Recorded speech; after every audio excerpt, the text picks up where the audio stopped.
Doctor BR Ambedkar గారి 134వ జయంతి సందర్భంగా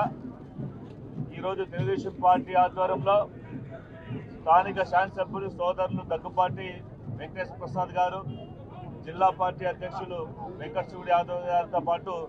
Telugu Desam party కార్యవర్గము, నాయకులు, కార్యకర్తలు, దళిత సంఘాల వారు, ప్రజాప్రతినిధులు, అధికారులతో కలిసి ఈరోజు ఇక్కడ జయంతి వేడుకలు జరుపుకోవడానికి అంబేద్కర్ గారి విగ్రహానికి పూలహారం వేసి అందరూ ఘనంగా నివాళులు అర్పించడం జరిగింది. ఈ సందర్భంగా మనమందరూ కూడా అంబేద్కర్ గారి ఆశయాలు ఏదైతే ఉన్నాయో, భారతదేశం యొక్క స్వాతంత్రం సిద్ధించిన తర్వాత ప్రతి బడుగు బలహీన వర్గాల వారికి,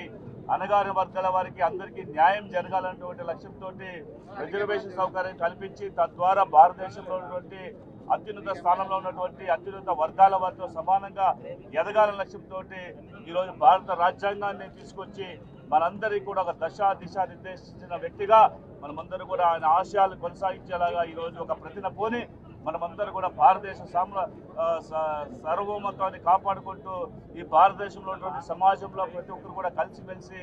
భారతదేశ అభివృద్ధికి ఆహర్నిశలు పనిచేయాల్సిన బాధ్యతని ఈ సందర్భంగా గుర్తు చేసుకుంటూ కోరుతున్నాను. ఈరోజు వారు ఇచ్చినటువంటి ఒక మార్గంలో మనమందరూ కూడా ఈరోజు నడుస్తున్నాం. భారతదేశంలోనే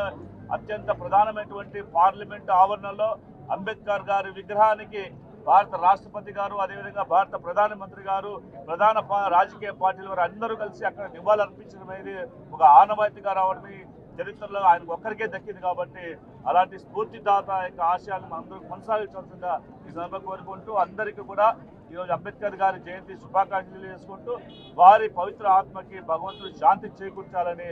ఈ సందర్భంగా కోరుకుంటూ సెలవు తీసుకుంటాను. నమస్తే.